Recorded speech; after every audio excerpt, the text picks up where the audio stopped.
Hello friends, मी doctor Swati जनकुरे परत एकदा तुमचं माझ्या चॅनलवरती स्वागत करते. आज आपण बघणार आहोत पदार्थविज्ञानमधील जलमहाभूत. तर जलमहाभूताचे लक्षणं आहेत शीत, स्पर्श, वत्य, आप. म्हणजेच ज्या महाभूतांमध्ये शीत, स्पर्श प्रकर्षाने आढळून येतो त्यासच आपण जल महाभूत असे आपण म्हणतो. जसे की ज्या महाभूतामध्ये शीत, स्पर्श समवाय संबंधाने राहतो त्यासही जलमहाभूत असे म्हटले जाते.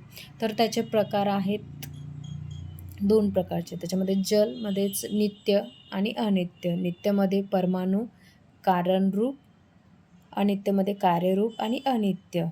तसेच अनित्यचे परत 3 प्रकार पडतात: शरीर संज्ञक, इंद्रिय संज्ञक, विषय संज्ञक. त्यामध्ये शरीर संज्ञकमध्ये सर्व जलप्राणी, जसे की मी मागच्या व्हिडिओमध्ये पण सांगितलेले आहे. इंद्रिय संज्ञकमध्ये रसेंद्रिय म्हणजेच जीवा आणि विषय संज्ञकमध्ये जल अवस्था. त्याच्या जल अवस्थेमध्ये 4 अवस्था आपल्याला सांगितलेल्या आहेत: अंभ, मरीच, मर आणि आप.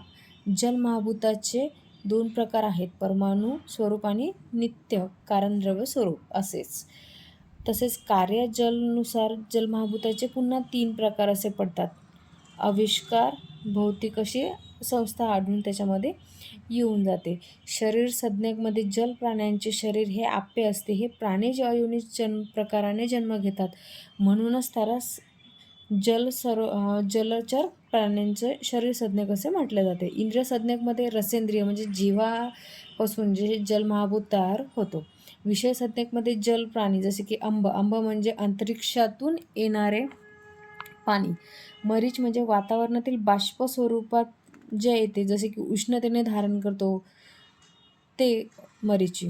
मर म्हणजे पृथ्वीच्या पृष्ठभागातील जलास मर असे म्हणतो, जसे की नदी, नाला, झर, तलाव इत्यादी. याच्यामध्ये आपमध्ये पृथ्वीच्या आत भूमिगत असणारे जल, जसे की बोरवेल वगैरे झालं आपलं, त्या पद्धतीने आपण. तसेच यामध्ये पण जलाचे 14 गुण वर्णन केलेले आहेत. मी ते शॉर्टमध्ये तुम्हाला सांगणार आहे. रूप म्हणजे भास्कर शुक्ल वर्णाचे जल महाभूत वर्णन प्रदान केलेले आहे. रस, जलमहाभूत हा द्रव्यात लवण, मधुर हे 2 रस आढळतात.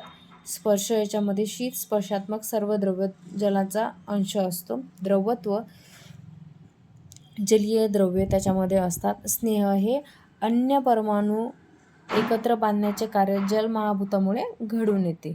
संख्या, सर्व जलीय द्रव्याचे संघटन एक समान असते, त्याची संख्या ही 1 असते आपल्याला. तसेच परिणाम म्हणजेच अनुरूप, जे मागेही बघितलेलं. पृथकत्व म्हणजे इतर महाभूतांपेक्षा वेगळे असे एक पृथकत्व हा गुण आढळतो त्यात. संयोग, जल परमाणूचा परस्परांशी व इतर महाभूताच्या परमाणूशी संयोग असतो. विभाग, इतर महाभूतांचा परमाणूशी झालेला संयोग किंवा जल महाभूतांच्या परमाणूचा परस्पर संयोग हा कृत्रिमरित्या विलग करणे हे असे शक्य असते. परत्व म्हणजेच कार्यरूप जलाच्या 4 अवस्था, त्यात श्रेष्ठ, कनिष्ठ असा भेद न करता अंब हे अमृताप्रमाणे श्रेष्ठ मानलेले आहे आपल्याला. अपरत्व, वर्षा ऋतूतील नदी जल हे सेवनार्थ वा पानार्थहीन दर्जाचे मानलेले आहेत. गुरुत्व म्हणजेच पृथ्वी महाभूतामुळे जल महाभूत देखील हा गुरु गुण आढळतो आपल्याला. संस्कार, जलातील गुणांमध्ये संस्काराद्वारे बदल घडून आणणे हे सहज शक्य राहते. याच्यामध्ये आपल्याला फक्त जसे पृथ्वी महाभूतामध्ये आपण बघितलेले तसंच याच्यामध्ये लक्षण, प्रकार आणि गुण जवळपास एकसारखे मागे पुढेच असतात. आपल्याला एखादा हेऊन जातो. त्यात आयुर्वेदातील उपयोग आणि महत्त्व जर म्हणायला गेलं तर शरीरात रसेंद्र, रस, मार्दव, स्नेह, क्लेद हे जलमहाभूतांमुळेच आपल्यामध्ये उत्पन्न होतात. जलमहाभूतामुळे प्रधान द्रव्यामध्ये द्रव्य, स्निग्ध, शीत, मृदू, पिष्शील हे गुण याच्यामध्ये आढळतात व हे पित्त दोषाचे शमन करतात. तसेच शरीरस्थ रसना हे ज्ञानेंद्रिय जलमहाभूतापासूनच तयार होते आणि याच्यामध्ये पाहायला गेलं तर आपले 6 रसही रसांची योनी ही जलमहाभूतच आहे. आधुनिक मतानुसार जर म्हणायला गेलं तर पृथ्वी अवकाशामुळे केवळ ऊर्जा निर्माण कण समूहा स्वरूपात अस्तित्वात असते, ज्याच्यामुळे सुपरफ्लुइड किंवा प्लाझ्मा असे नाव त्याला दिलेले आहे. भारतीयांना दर्शकांनी कदाचित याच ऊर्जकांना जल परमाणू असे म्हटलेले असावे.